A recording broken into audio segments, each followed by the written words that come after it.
오늘 이제 사순식이잖아요. 이 사순식이에 우리가 이미 세례를 통해 구원의 길에 들어섰지만, 그러나 죽을 때까지 우리는 긴장을 살아가고 있잖아요. 그렇죠? 그래서 어떻게 해야 우리가 구원의 길로 더 가까이 갈 수 있는가? 이제 묵상하고 나누고 또 기도하고 하나님 은총을 또 받아들이는 이런 시기인 것 같아요. 지금 이 시기가.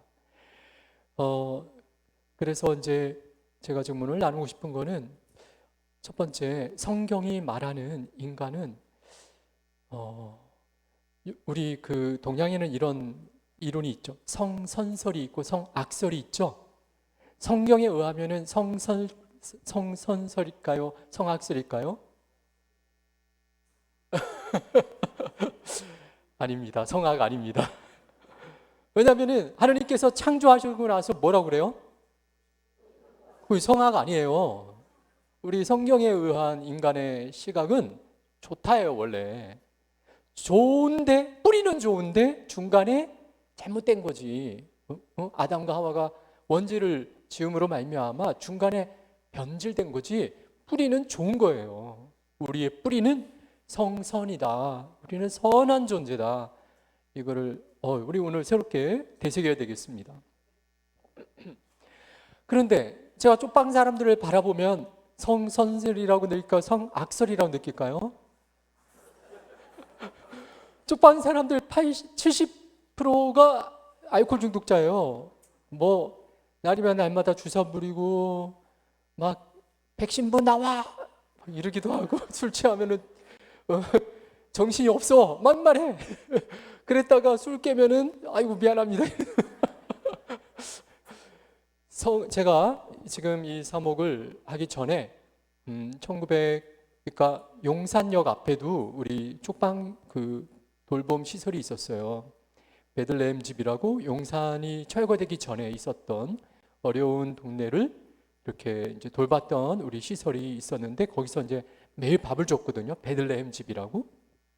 거기서 제가 근무할 적에 사목을 할 적에 제가 처음으로 이제 2000년도에 그 수도자가 이제 종신 수도자가 되어서 제일 먼저 파견된 데가 거기인 거예요. 그래가지고 저 이제 선배들이, 수사님들이 안에 있고, 제가 이제 갓 수사가 되었으니까, 종신 수사가 되었으니까 밖에서 줄 세웠었거든요. 순서대로 이제 들어와서 밥을 먹어야 되니까.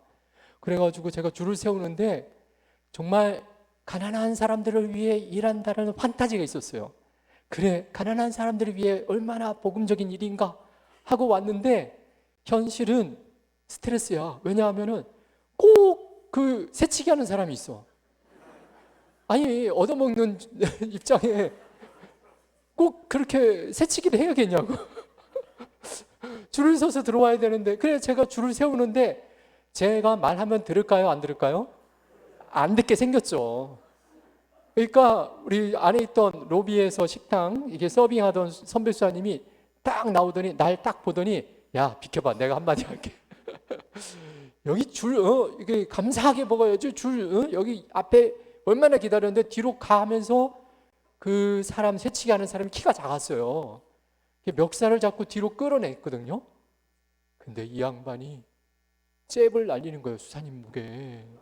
근데 키가 작았다고 얕잡아본 게 큰 실수였어. 팔이 순간에 소매가 거쳐지면서 문신이 막 다 나오더니 우리 수사님이 한 방에 쓰러지셨어요. 잽 한 방, 목 가격 한 번 당하고 그냥 쓰러지셨어. 수사님이 최후가 있었는데. 와, 저는 그때부터 두려웠어요. 야, 약 잡아봤다가 큰 코 다지게 어떻게? 그리고 우리 수사님 이렇게 세우고 경찰 부르고 난리가 났었죠. 그날 챕터문 닫고 오늘 영업 중지. 우리가 다 막 시리에 빠졌어요. 야, 우리 좋은 일 하고자 여기 왔는데 일이 너무 거칠어서 안 되겠다 여기 해가지고 주눅이 든 거예요. 근데 그 다음날 아침 미사 때에 선배 고참 신부님이 다 강론하시는데 뭐라 하시냐면은, 제가 최근에 해외 토픽란에서 아주 재밌는 이야기를 읽었습니다. 태국인데 태국에 마을에, 시골 마을에 큰 불상, 집채만한 불상이 딱 앉아 있는데, 와불상. 근데 그게 진흙불상인 거예요. 근데 비가 너무 많이 와가지고 트럭이 미끄러져서 그 불상 무릎을 탁 박았네. 그런데 무릎에 흙이 약간 떨어지면서 안에 반짝반짝 빛나는 게 드러나는 거예요. 그래서 사람들이 다 걷어내 보니까 집채만한 황금 불상이 나왔어요. 국립중앙박물관에서 나와가지고 그거를 수거해가고 막 난리가 났어. 근데 그게 역사를 뒤져보니 5, 600년 전에 외세의 침략을 받을 때 유명한 절에 있던 불상이었던 거예요. 근데 외세의 침략에서 보호하고자 이리로 옮겨왔고 진흙으로 다 덮어놨던 거예요, 세상에. 그런데 우리 신부님이 그 전날 우리 사건을 아시고 요 이야기를 결합시켜서 하시는 말씀이, 여러분, 여기 오는 모든 노숙인들이 다 황금불상입니다. 그런데 뭐가 붙어 있냐면 진흙이 붙어 있어요. 그 겉에 진흙은 야 이 새끼야 하는 진흙하고 야 이 씨발 하는 새끼하고 그 진흙하고 빌어먹을 하는 진흙하고 덕지덕지 붙어 있어서 안에 빛나는 게 안 보입니다. 그러나 우리가 여기서 그 불상이 있다는 걸 믿고 섬기면은 그들에게서 진흙이 벗겨질 겁니다. 강론 때 막 이 연사 호소합니다 하면서 막 하시는 거예요. 그래가지고 우리 그 일하던 그룹이 다 좀 새로 깨우침을 받았던 일이 있습니다. 사람은 황금이에요. 예, 선한 사람입니다. 안에 그거를 저는 이제 믿겠어요. 왜냐하면은 제가 이제 서울역에서 이 일을 중간에 다른 일을 하다가 이 일을 지금 10년 하고 있는데 10년 사이에 바라보니 그래요. 알코올 중독자가요. 보면은 꼭 착한 사람들이 알코올 중독자가 돼요. 술만 안 마시면 그렇게 좋은 사람들이야 다. 그래가지고 10년 동안 우리가 이렇게 살아온 얼굴들을 보니까 이게 안에 선한 것들이 다 있어. 그래가지고 저는 쪽방 사람들한테 이거 합시다 저거 합시다 안 해요. 왜? 해봤는데 안 들어 내 말. 그래서 그냥 내가 뭐 할 수 있는 것만 하는데 어느 날부터인가 우리 그 쪽방에 들어오는 하수구에 뭐 바깥 사람 내부 사람 할 것 없이 담배 피고 배수구에 담배 꽁초 버려요. 근데 어느 날부터 깨끗해져 있는 거야. 그거 열어봐야 알잖아요. 근데 누군가가 하고 있는 거예요. 아무도 그걸 시키지 않았는데. 이 마을을 이렇게 케어하고 돌보는 소리 없이. 근데 나중에 알았어요. 새벽에 그 일을 누군가가 나와서 했던 거예요. 그래서 이 안에 황금이 있다. 왼쪽 오른쪽 보세요. 다 황금으로 이루어진 형제님 자매님입니다. 아멘.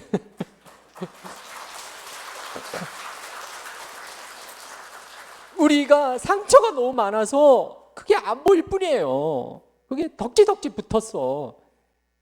예, 인간은 성경에 의하면은 참으로 축복된 인간이다. 하느님이 인간을 만들 때 누구를 모델로 삼아 빚으셨대요? 하느님인데 단수게요, 복수게요? 창세기 3장에 우리를 닮은 인간을 만들자 했지요? 예, 그게 뭐 삼일체라고 표현은 안 됐지만 우리를이라고 되어 있어요. 그래서 우리가 믿는 하느님은 삼위일체의 하느님이라 우리는 충분히 이 성경 전체를 염두에 두고 깨달을 수가 있어요. 우리는 누구를 닮았다? 그냥 하느님이 아니라 삼위일체 하느님이다. 삼위일체 하느님과 우리가 어떻게 닮았을까요? 삼위의 특징은 뭐예요? 삼위일체의 특징은 뭐예요? 세 분인데 한 분이야. 이해가 돼요? 우와, 이해 안 되는데 세 분인데 어떻게 한 분이 돼요? 한 분인데 세 분이야. 이해가 돼요? 그래서 하느님은 이 세상 존재가 아니에요. 이 세상에는 하나이면서 셋이면서 하나인 존재가 있어요, 없어요? 없어요. 예. 그러면 도대체 뭘 닮은 걸까? 우리는 하나님을 닮았다면 하나님에서 셋이고 셋이면서 하나일 수 있을까? 셋은 아닌데 둘이면서 하나인 경우가 있을까? 있네. 임신한 엄마. 둘이에요, 하나예요? 태아를 10개월 동안 간직하는 엄마는 삼위일체 하나님을 닮았다니까요. 둘이에요, 하나예요? 모르겠어요. 이게 초월적 존재예요, 10개월 동안. 몸만 하나님의 둘이 아니라 모든 게 탯줄을 통해서 흘러오고 흘러나와 공유하고 있어. 엄마가 막 떨면 아기도 떨어요. 그러니 몸만 그냥 물리적으로 하나면서 둘이 아니라 마음도 공유한다라는 것을 충분히 우리는 알죠. 이제 태중상처 뭐 그런 얘기 하잖아요. 태중상처는 마음의 상처잖아. 그쵸? 그래서 인간은 영, 육, 혼연일체의 존재이기에 엄마와 아기는 임신한 상황에서 영도 공유하고 있는 거예요. 하나이면서 둘인 거고 둘이면서 하나인 거예요. 그 상태가 천국 함께 천국 하나님에서 둘이고 둘이면서 하나이면 천국이에요. 엄마가 그 아기를 생각할 때에 엄마가 행복해요? 행복하지 않아요? 목소리 힘이 없어요. 우리가 혼연일체 되면은 진짜 기쁠 거예요. 여러분, 월드컵 4강 신화 때에 시청에 가보셨습니까? 저는 수도원이 어디냐면 시청에서 가까운 정동이라 말할 수 없어요. 그 옥상 뭐 빌딩에서 내려다보면 시청 광장을 내려다보면 다 빨개 그냥. 그리고 사람들이 미쳤어.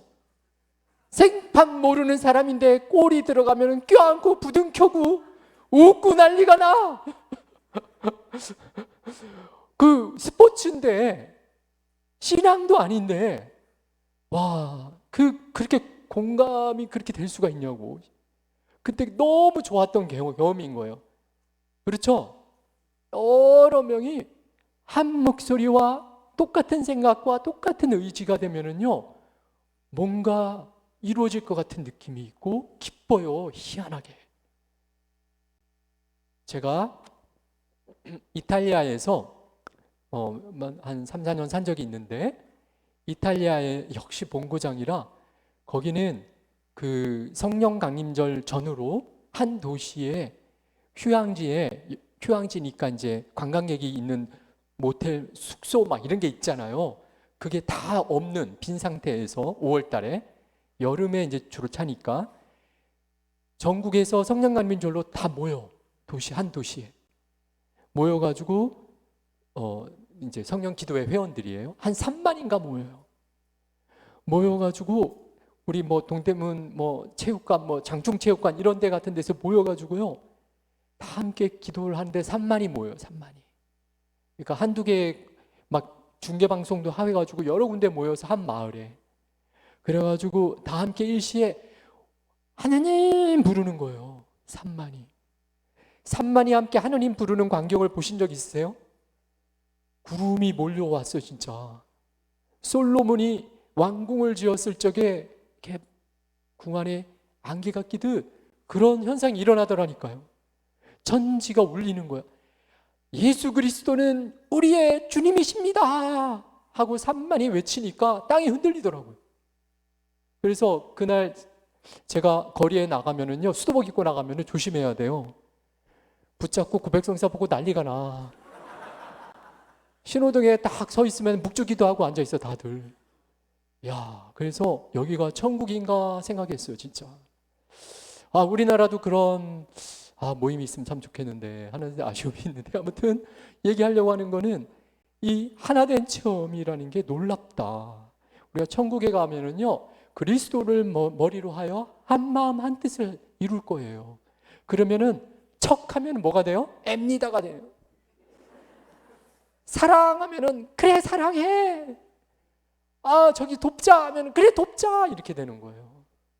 천국이 진짜 좋은 천국이 이 땅에서도 미리 맛봐질 수가 있다. 엄마가 아기를 향하여 보물처럼 느끼는 그 느낌을 태아는 왕궁처럼 느낄 거예요. 자궁에서. 그래서 요 상태가 일치의 상태가 이 놀라운 하느님 초월의 체험이에요. 아시겠습니까? 예. 그래서 아기가 태어나면 우는 거예요. 왜냐하면 분리되니까. 하나인 느낌에서 분리가 되니까 이게 아픔이 돼. 그래서 첫 번째 울음이 나오지만 그래도 엄마 품에 있죠. 그래서 엄마가 잠시 분리됐지만 품 안에 안고 울면 쓰다듬어주고 그리고 막 자장가 불러주고 어디가 아픈가 계속 머리 열나는지 해서 케어하면은요 아기가 다시 자궁 속 체험을 복귀해요. 그래서 아이가 누리는 거는 엄청난 천국의 체험이었다. 우리는 다 이거를 체험했어요. 예, 다 이게 천국 체험이에요. 그래서 원래는 우리는 선을 처음으로 체험해. 눈을 뜨고 체험하는 게 악이 아니라 눈을 뜨고 체험하는 거는 선이다. 엄마 뱃속에서도 선을 체험했고 나와서도 체험하는 게 선이에요. 엄마 아빠가요 아이한테 이거 여기 몇 달 전에 성모심심 세미나에서 했던 얘기지만 중요한 거라 다시 얘기해요. 엄마 아빠가 아이를 지극정성으로 케어하죠 초기에. 근데 이 아이가 손을 꼭 쥐고 있어. 그래가지고 손을 펴보니까 다이아몬드가 떨어져. 그래서 양육했습니까? 손에 다이아몬드는커녕 뭐만 싸요? 똥만 싸잖아. 그런데 지극정성으로 케어했어요 안 했어요? 이런 거를 무슨 사랑이라 하냐 하면은 무조건적 사랑이다. 사심이 없어. 얘가 나한테 뭘 해줄 거야? 얘 내 노후를 위해서 키워. 이러셨어요? 그런 부모 한 명도 없죠? 그래서 아이 때 부모로부터 받는 사랑은 무조건적 사심 없는 사랑. 무조건적 사심 없는 사랑이 하느님으로부터 오는 거예요. 거의 엄마 아빠는 본능으로 그렇게 하잖아요. 그게 하늘로부터 주어진 성경이 말하는 축복이에요. 부모 본성 이미 그 능력을 주었어 하느님이. 이게 부모의 은사인 거야. 그래서 아이가 엄마 아빠의 웃는 얼굴, 아우 예뻐라 도리도리, 아우 예뻐라 얘 뭐든지 발가락도 이쁘고 막 다 이뻐. 그러니까 아이가 자기를 향해 끊임없이 웃는 부모를 보면서 좋음을 느끼니까 좋다 하고 웃기 시작하는 거예요. 애가 태어날 때부터 웃어요? 엄마 아빠가 웃어서 그 다음에 반응하는 게 웃음인 거예요. 엄마 아빠가 준 응답인 거예요.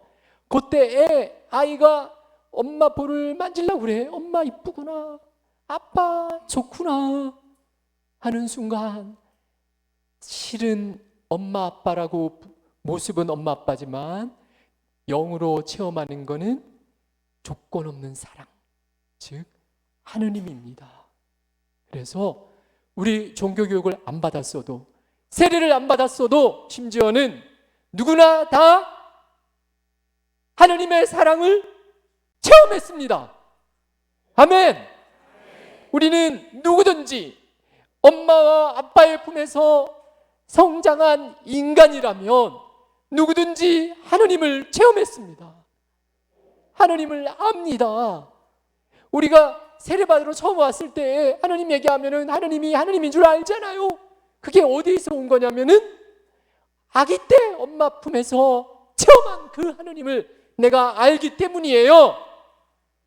우리는 기본적으로 사랑이신 하느님을 압니다. 이게 축복인 거예요. 이게 축복인 거예요.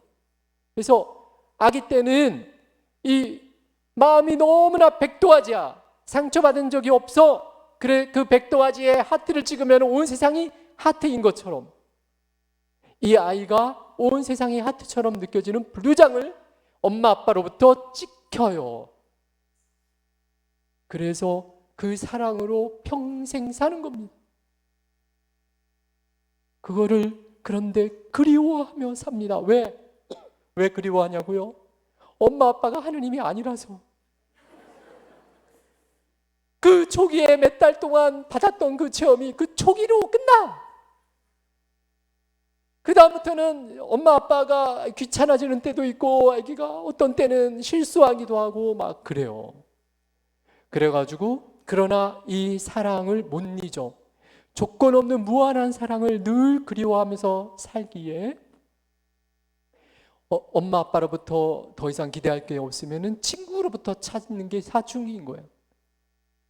그래서 친구와 막 동거, 동라, 공감, 우정 체험하면은 잠깐 하느님 그 안정감이 느껴져. 하느님으로 받았던 그 느낌 어릴 때. 그런데 친구도 배반을 때리네. 그래서 나이가 더 들면은 이성에서 그걸 찾아요. 우리는 참 그 부부가 불행해지는 요소가 하나 있다면은 결혼하기 전에 서로에게 하느님을 기대해요. 하느님이 아닌데 그 나만 사랑해 이러잖아. 서로 나만 사랑해. 딴 사람 보면 죽어 막 이러잖아. 그는 뭐예요? 하느님한테 바라는 거지 사람한테 바랄 게 아닌 거지. 그래서 우리는 무의식 중에요. 그 어릴 적 나에게 집중됐던 그거를 기억하면서 이성 간의 사랑 안에서 그걸 기대한다니까요. 근데 이거 성공한 케이스 있으세요? 성공했으면 한번 손 들어봐 주세요. 인간은 하느님이 아니에요. 한계가 있잖아. 잘해주는 것도 실망을 줘 상대방이. 그리고 우리는 누구나 이기적인 데가 있어요. 그래서 이런 걸 보고 소위 뭐라고 말한다? 결혼한 부부가 나중에 나이가 10년, 20년, 30년이 돼도 계속 상대방을 원망해. 포기 안 하고. 그런 걸 보고 뭐라고 그래요? 빈접 빨기. 아기 때 빨던 그거를 배우자로부터 계속 졌죠 이러는 거야. 근데 그거를 당장 포기하고 어디에 빨대를 꽂아야 돼? 하늘에 빨대를 꽂아야 충족됩니다. 포기하세요. 죽을 때까지 그 죽은 자식 불알 잡듯이 계속 안 나올 젖을 빨래 안 준다고 계속 원망, 불평 막 이러는 경우들이 있어요. 보면 이게 상담하다 보면 내려놔야 돼요. 근데 이제 나중에 부부가 아니라 이제 부부 관계에서도 그걸 못 찾으면 뭐해서 이제 나이가 들면은요 이제 사랑의 그거 감각은 다 사라지고 돈만 남아. 돈을 추구하는 거야. 왜? 안정감을 줘. 집이 떡하니 있으면 안정감, 차가 큰 차가 떡하니 있으면 안정감, 통장에 두둑하면 안정감. 이 안정감 뭐에 대한 그리움?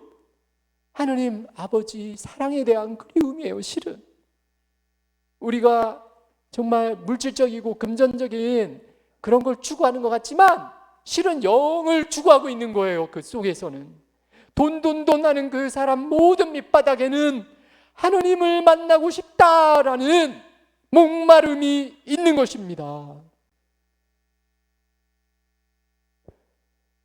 그래서 정신을 언제 차리냐? 죽을 때.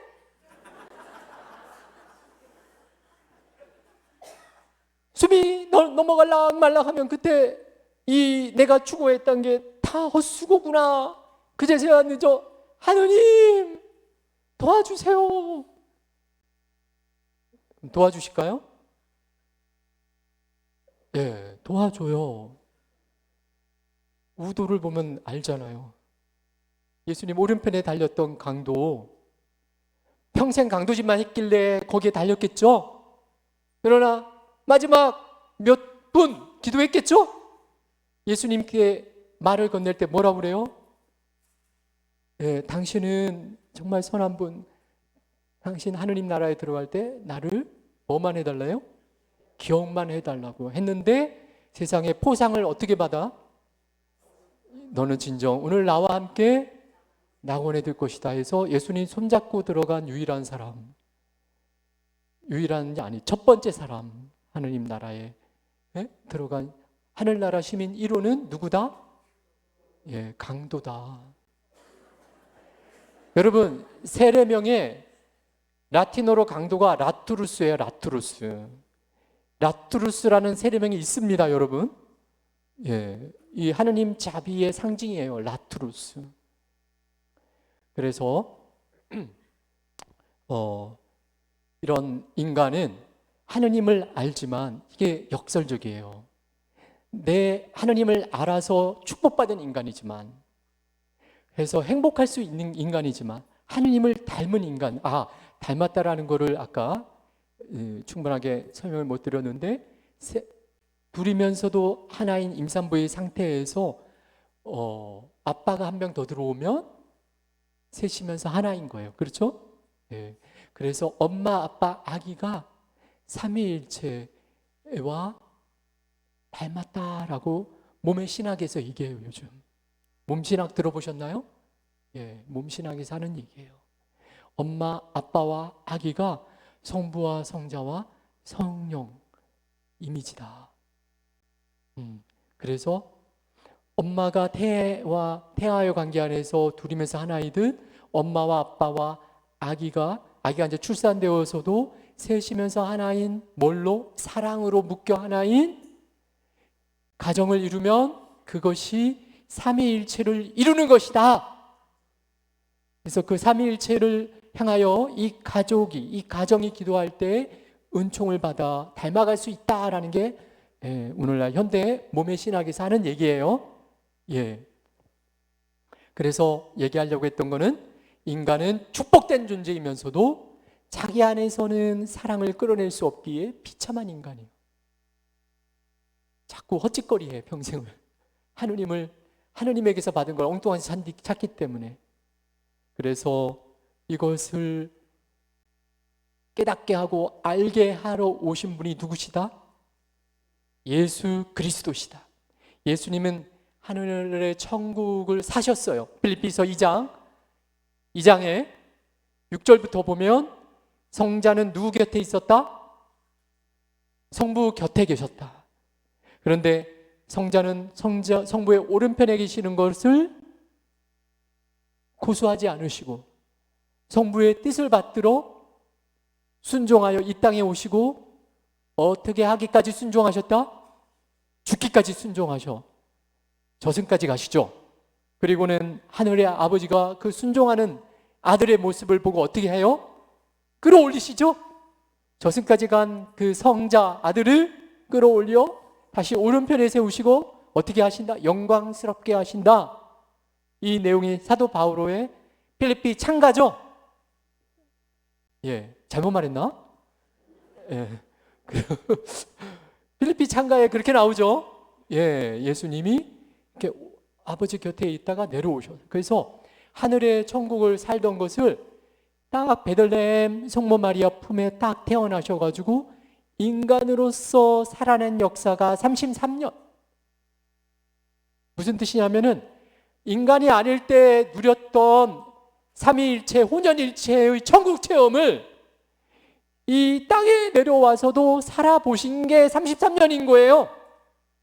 그래서 인간으로서, 그러니까 인간이 되기 전에 하느님의 구성원으로서 성부의 아들로서 성령과 함께 천국을 이루며 살던 것을 이 땅의 성모님 품에서 성요셉과 함께 살아낸 게 예수님의 생애인 거예요. 하느님으로서 살았던 거를 인간으로서 번역한 거예요. 이해가 되십니까? 어렵죠, 약간? 이해되셨나요? 예. 그래서 예수님의 모범을 잘 따라가고 본받으면 천국을 사는 게 되는 거예요, 저절로. 즉, 이 땅에서 삼위일체 하느님과 어떻게 하나님에서 새 체험을 할 수 있느냐를 예수님이 당신의 삶을 통해 알려주신 게 복음이다. 그렇죠? 예. 예수님이 이 땅에서 그래서 우리에게 전하는 핵심은 아빠와의 관계예요. 불행한 인간의 이렇게 축복은 받았는데 그 답을 못 찾는 인간에게 답을 주는 첫 번째 열쇠가 아빠 하느님과의 관계인 거예요. 그래서 예수님은 우리에게 아버지를 선포하셨어요. 하늘의 하느님은 심판자 아니야. 나의 아빠이듯 너희의 아빠다라고 소개해 주시는 거죠. 그렇게 해서 우리에게 알려주신 게 뭐예요? 주님의 기도. 하늘에 계신 우리 아버지. 이거가 전부예요. 아빠, 나의 아빠라고 부를 수 있다면 얼마나 좋은가. 그렇죠? 요거를 살기만 하면 예수님의 체험이 그대로 쉽게 따라와지는 것. 그래서 흔들리는 뱃속에서도 잠잘 수 있는 믿음이 생겨나는 것. 요 아빠에 대한 믿음이 이렇게 자꾸 예수님 보아가면서 따라가면서 굳어지면, 성장하면, 예. 그래서 예수님께서는 제자들에게 주님의 기도를 그렇게 가르쳐 주신 거예요.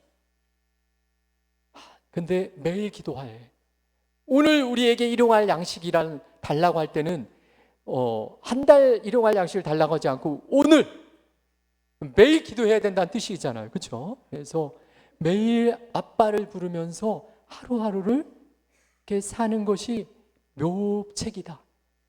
삼위일체 하느님과의 그 관계를 이렇게 엮어 나가 있는 묘책이다. 그리고 어릴 때에 누렸던 그 좋은 조건 없는 사랑을 하늘의 빨대를 꽂아 체험할 수 있는 묘책이다 하시는 거예요. 하늘에 계신 우리 아버지. 그래서 체험이 쌓이고 쌓여 하늘에 계신 나의 아버지라고 부를 수 있도록 하느님은 누구에게나, 예수님은 누구에게나 이 은총을 주시고 싶어 하시고 주시고 계시고 주십니다. 아멘. 그런데 예수님이 이걸 통해서 또 예수님의 삶을 통해서 우리에게 보여주는 건 저 날아다니는 새들을 보아라.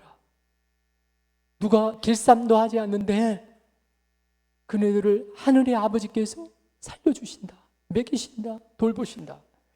내일 아궁이에 던져질 들풀을 보아라. 솔로몬이 입은 옷보다도 더 영광스럽게 입었다. 예수님의 눈이 놀랍죠? 우리가 그렇게 봅니까? 예수님은 일상을 통해 숨어있는 하느님 나라를 직관하는데 눈이 있으셨어요. 그래서 평범한 농사 짓는 일에 겨자씨를 봐라, 농부를 보아라. 어떻게 자라는지도 모르면 씨를 뿌리는데 그게 하느님 나라와 같다. 그냥 일상의 일꾼을 보면서 하느님 나라를 발견해. 겨자씨를 보아라. 혹은 누룩을 보아라. 누룩은요, 요즘 공장에서 나오니까 깨끗하지 옛날에는요 진짜 시퍼런 곰팡이였다니까요. 그걸 보고 하느님 나라가 누룩과 같다. 그러니까 예수님의 눈은요 숨어있는 일상의 하느님을 막 꿰뚫어 보는 거였어요. 제가 어느 수녀, 봉쇄수녀의 수녀님 성서봉기를 들은 적이 있는데 그 수녀님이 동대문에서 옷장사 하시던 분이었어요 원래. 근데 옷을 잘 팔아가지고 거의 CEO급이었어. 얼굴도 이뻐, 돈도 많아, 일 잘 돼. 그래서 홍기를 놓쳤어요. 눈에 차는 남자가 없었어. 일종의 일 중독자가 돼버린 거예요. 그래가지고 열심히 일만 하다가 아니 이 감기가 안 낫네 한 달 동안. 그래도 일만 하다가 이거 웬만하면 나은데 안 낫네 해가지고 병원에 가니까 뭐야? 폐암이야. 그래가지고 정말 선고를 받았어요. 시한부. 너무 황당하고 황망하고 어이가 없고 화가 나고 해가지고 정신이 없어서 바닷가에 산책을 하러 갔어요. 그냥 가게 문 다 닫고 그래가지고 바닷가에 가는 데까지 힘이 들어서 중간에 시골 버스 정류장에 앉았는데 그때가 가을이었대요. 가만히 버스 정류장에 앉아 있는데 버스가 왔다 갔다 하는데 하굣길이야. 애들이 막 내리는데 애들이 제잘 하면서 막 다 너무 이쁘더래. 애들이 너무 이뻐. 깨물어 주고 싶다. 막 그랬대요. 근데 이제 학교 시간이 끝나니까 빈 차가 버스가 왔다 갔다 하는데 보이는 게 기사 아저씨인데 기사 아저씨도 멋있어. 시골 버스 기사 아저씨가 멋있는 줄 그날 처음 알았대. 그래가지고 한참 보고 있으니까 이제 고개가 떨궈져서 발 쪽을 보니까 이 땅바닥에 모래알과 돌과 조약돌과 흙이 보이는데 색깔이 같은 게 하나도 없어. 심지어 빨강, 파랑, 초록, 노랑도 다 보이더래. 아유, 이렇게 총 천연색일 줄이야. 그래가지고 옆을 보니까 플라타나스 가로수가 이렇게 팔랑팔랑거리는데 플라타나스 나뭇잎이 햇빛을 반사했다가 안 보였다가 그늘을 지웠다가 반짝였다가 하는 게 진짜 아름답더래. 플라타나스 나무의 줄기가 꼭 수채화 그림을 그린 것처럼 얼룩이 있는 게 그렇게 이쁘더래. 그리고 하늘을 봤더니 가을 하늘이 눈이 시도록 푸르른 거예요. 그러고 보니까 온 사방이 다 빛이 나고 있네. 그래서 눈물이 주르르르 흐르면서 하느님 감사합니다 그랬대요. 이 세상이 아름다운 줄 오늘 처음 알았습니다. 온 사방이 빛나고 있는 걸 오늘 처음 알았습니다. 하느님 오늘 알게 해주시어 감사합니다 했대요.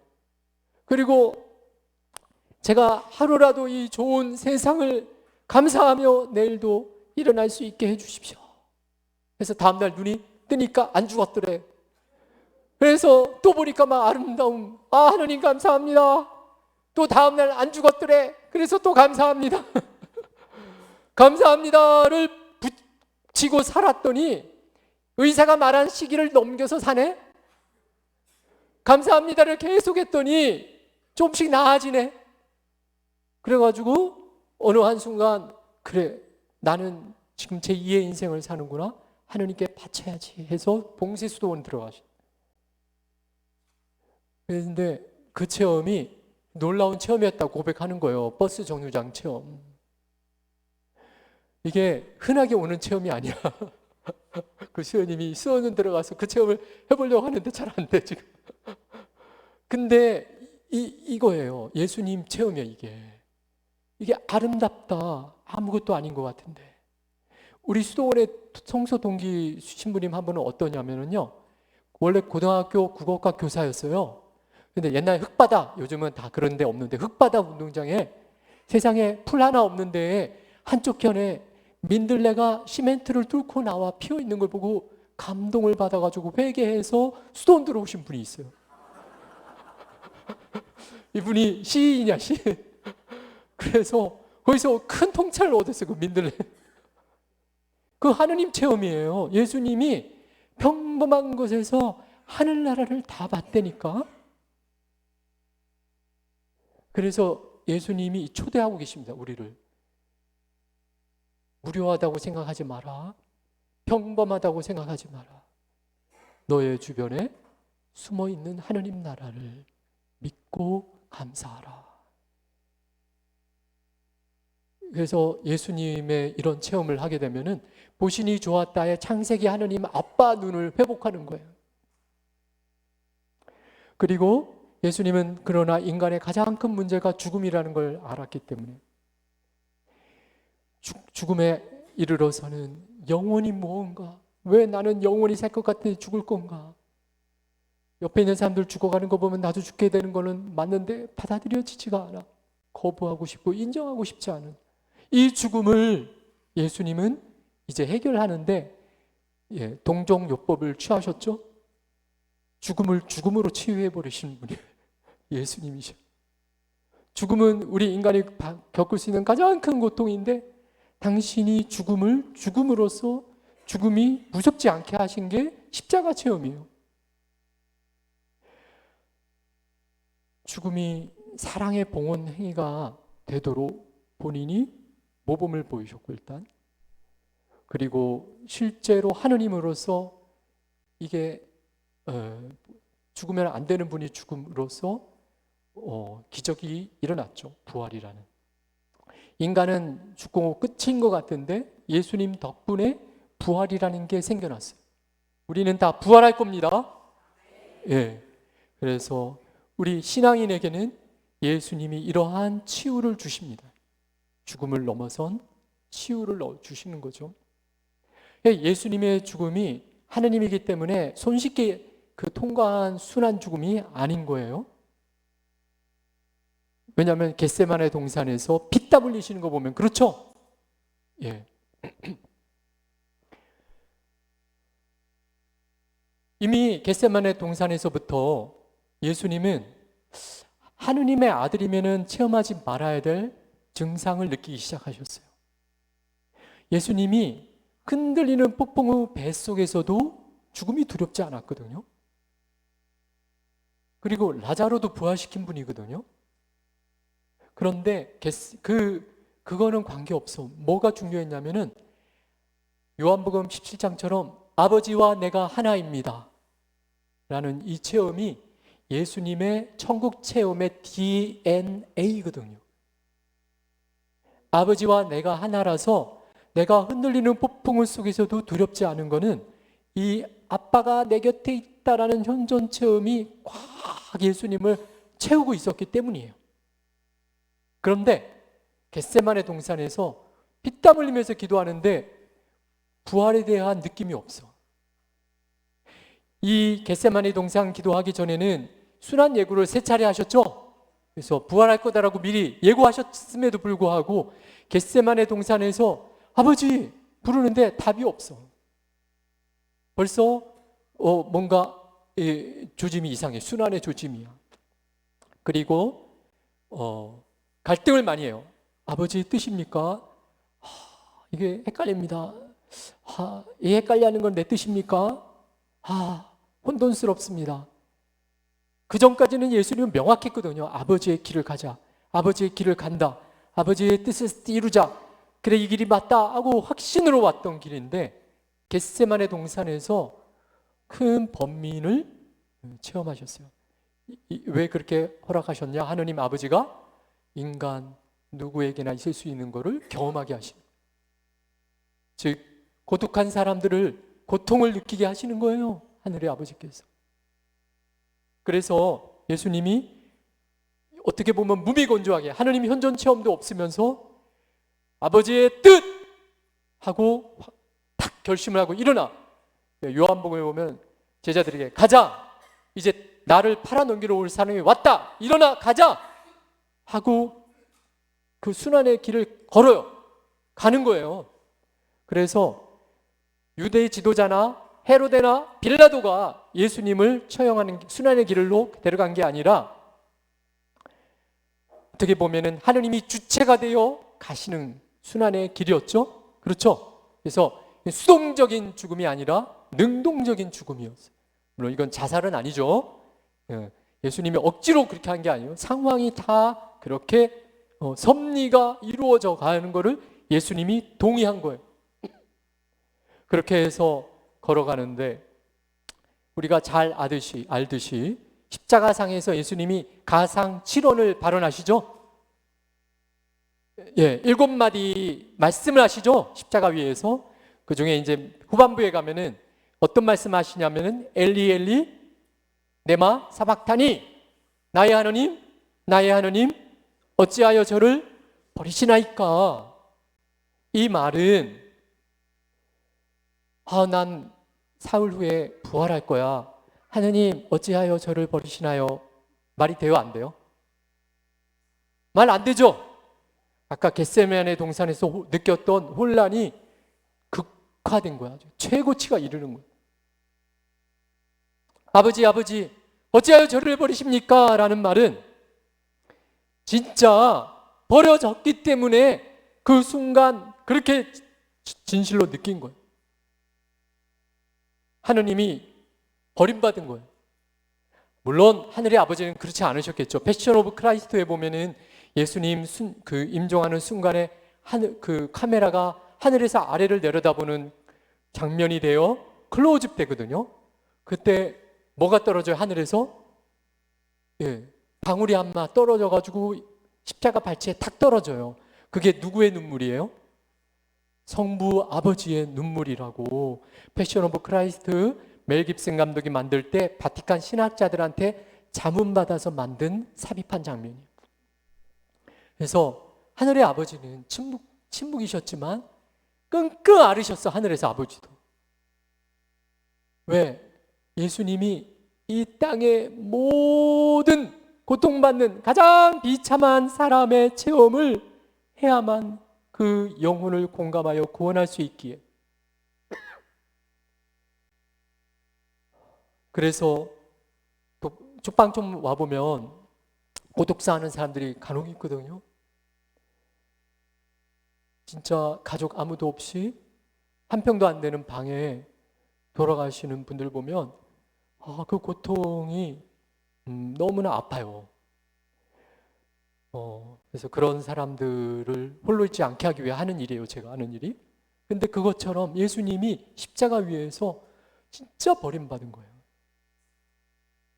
제자들 그토록 가르쳤는데 안 모여있죠? 아래에, 십자가 아래에 다 도망가 버렸고, 요한도 예수님 잡힐 땐 도망갔어.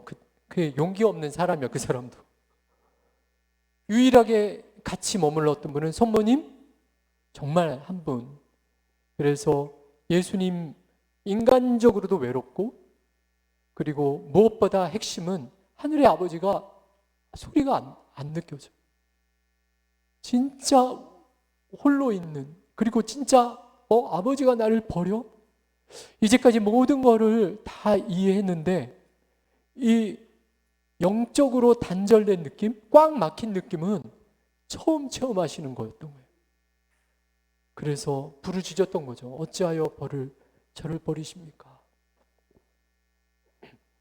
그래서 예수님이 단말마의 외침만 내뱉고 끝나신 게 아니라 가상칠언의 마지막 말은 뭐죠? 그럼에도 불구하고 아버지, 제 영혼을 아버지께 맡깁니다 한 거예요. 이 말은 누구만 할 수 있냐면은 사랑의 체험으로 쌓여진 세월이 있는 사람만 이 말 할 수 있는 거예요. 마지막 순간에 버려받은 느낌 받았다고 다가 아니라는 걸 아는 거예요. 영원으로부터 아버지와 사귀었고 33년 동안 인간으로서 아버지와 하나 되었던 그 체험을 예수님은 너무 깊이 간직하고 있기에, 그럼에도 불구하고 아버지, 당신이 지금 없는 것처럼 느껴졌고 막판에 나는 실패자처럼 느껴지지만 아버지께 바칩니다 하는 순간, 예수님의 이 바침은 사심이 있는 거예요? 사심이 없는 거예요? 순수한 거예요. 그래서 거기에서 부활의 꽃이 핀 겁니다.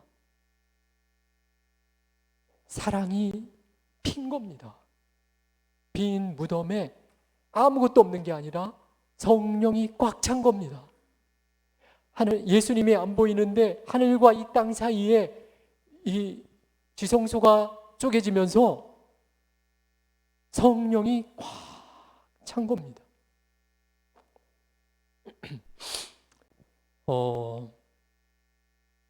그거는 예수님 덕분이에요. 그래서 예수님 덕분에 우리는 지금 성령 하느님을 체험할 수 있어요. 그러나 예수님 입장에서 보면은요, 아무 위로가 없었어요. 십자가 죽음에서는. 그리고 그를 깨끗이 바쳤기 때문에 피어나는 부활의 꽃이었다라는 걸 다시 말씀드려요.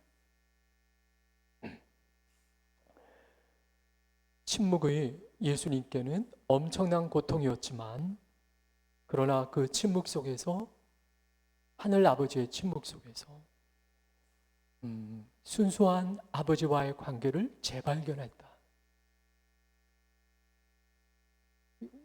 아주 비천한 비울 수 있는데 제 체험 하나만 나눈다면 제가 수도원 들어와서 아버지 처음 강의를 받는데 심리학적으로 육친의 아버지가 하늘의 아버지와 오버랩된다.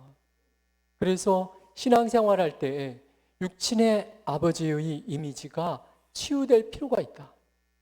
육친의 아버지의 화난 모습, 술 주정하는 모습, 너무 매정한 모습이 어릴 때에 인이 박혀 있으면 어른이 되어서도 하늘에 계신 우리 아버지 할 때 그 아버지의 힘이 안 들어간다 라는 거를 제가 너무 그 강의 들으면서 대성통곡할 뻔했어요.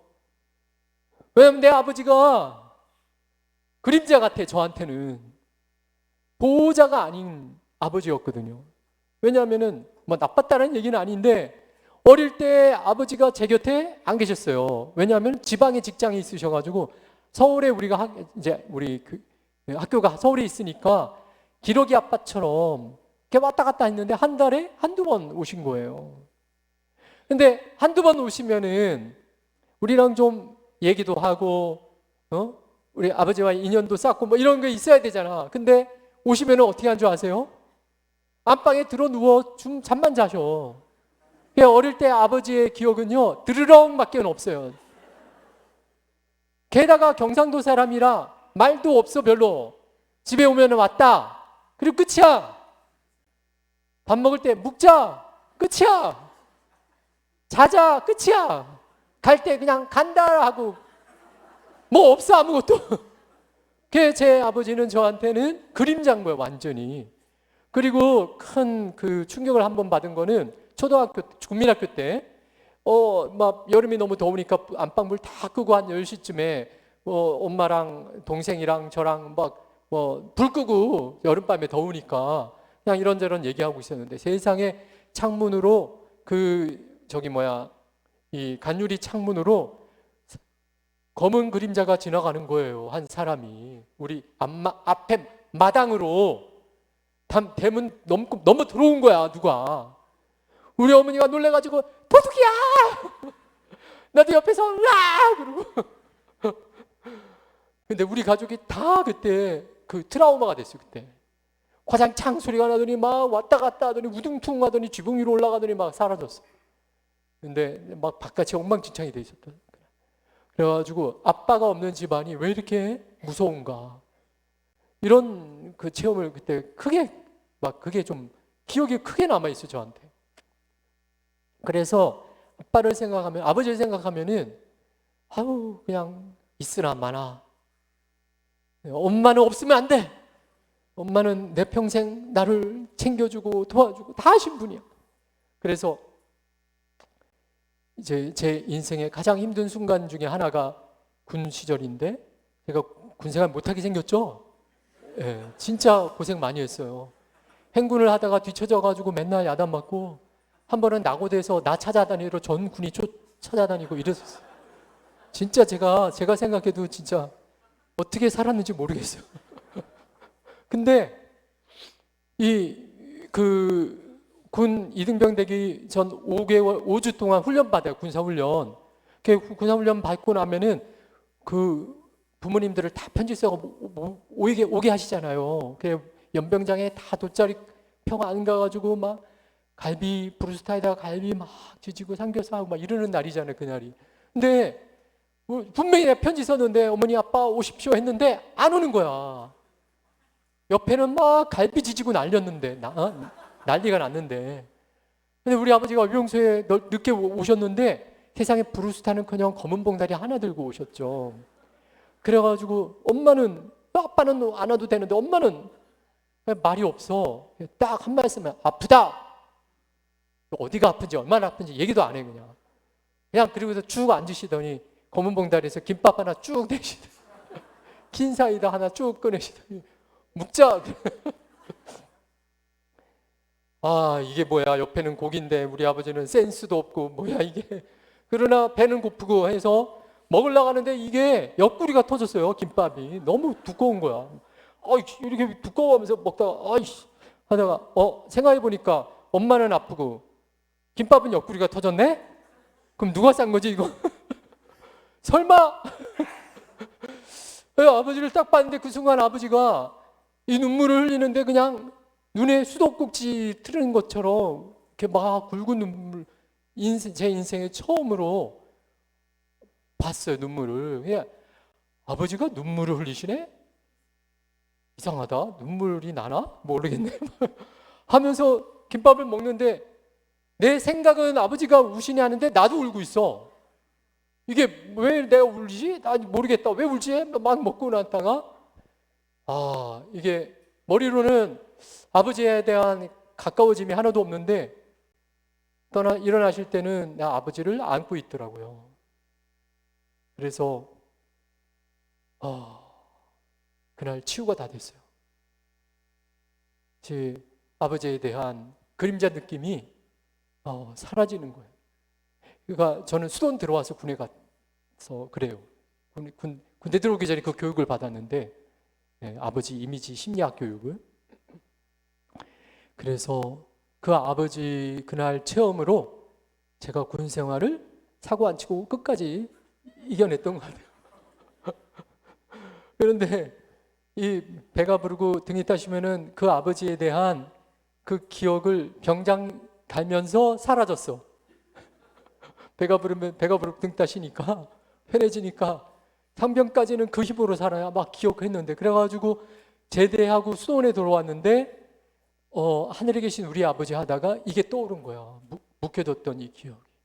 성체조배하는데 막 하느님께서 나의 아버지 그 사건을 이렇게 되뇌이게 해주시면서 저를 깨달음으로 이끌어 가시더라고요.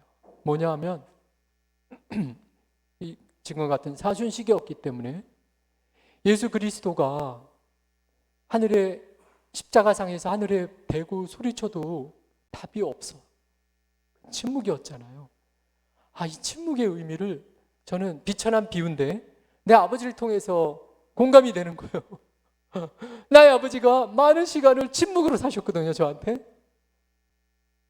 그런데 생각해 보니까 누구 때문에 지방에서 직장을 힘겹게 왔다 갔다 했어요? 나 교육 잘 받으라고. 서울에서. 근데 그거를 고맙다고 생각한 적이 한 번도 없다라는 것을 비로소 깨달은 거예요, 그 아버지 김밥 때문에. 그러니까 아버지의 김밥 때문에 이 20 몇 년 동안 그 전까지의 아버지의 침묵이 이게 구름 무의미 나와 함께 나를 버림 이런 게 아니었고 멀리서 애타게 이렇게 말없이 돈 벌고 있었던 거예요. 그거를 나중에 그렇게 군생활 어려울 때 깨달았어요. 그러니까 하늘의 아버지 예수님도 침묵이 있는데 그것이 아버지의 애씀의 침묵이었던 거지. 그러니까 예수님 입장에서는 버려졌구나 였지만 하늘 아버지는 그 어떻게 할 수 없는 그 마음을 부여잡고 있었던 거죠. 그리고는 정말 부활을 시키신 거기 아버지인 거고. 그래서 여러분들도 이렇게 아무리 기도해도 침묵인 것 같고 버림받은 것 같고 외롭게 느껴지는 부분이 있죠? 그러나 믿으십시오. 그 침묵의 시간은 성령 충만의 시간임을 믿으십시오. 하늘의 아버지가 잔뜩 애를 쓰고 계시는 시간이라는 거예요. 묵상하고 이렇게 애를 쓰는 거예요. 우리의 문제가 어떻게 하면은 아버지께서는 우리의 지상을 바라보면서 다 나와 통하자. 내 마음을 알아다오. 나도 너와 연결되고 싶다. 이렇게 계속 마치 햇빛이 겨울 땅을 비추어 녹이듯이 우리 마음이 녹을 수 있도록 계속 비추시고 있다. 지금 이 순간. 그리고 이게 풀릴 때까지가 죽어서도 안 되면 연옥에서도 계속 광합성을 하시는 거예요. 하느님 사랑의 광합성. 이렇게 풀릴 때까지 연옥의 구원 그런 의미인 거예요. 그렇죠? 그래서 다 우리의 이 마음이 녹아서 하느님 품에 안기는 것이 바로 하늘나라다. 아시겠습니까? 예. 오늘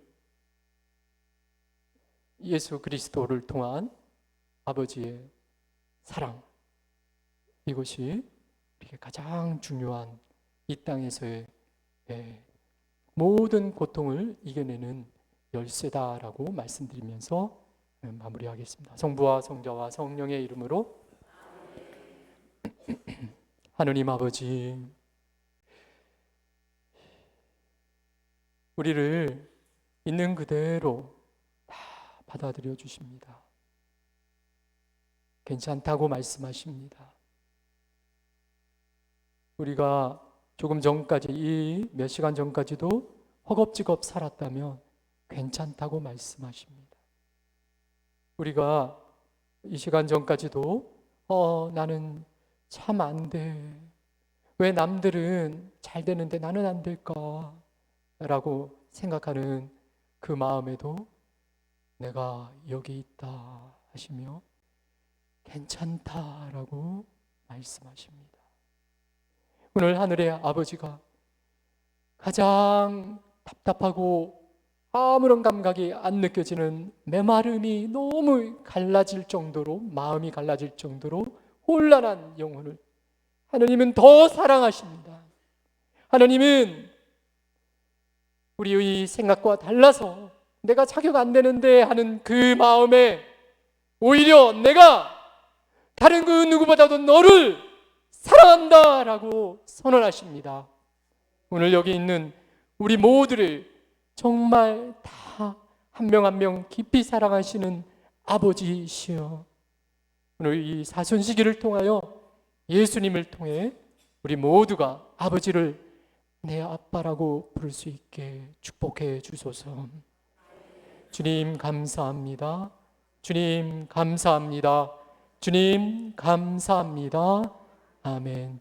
영광이 성부와 성자와 성령께, 성부와 성자와 성령의 이름으로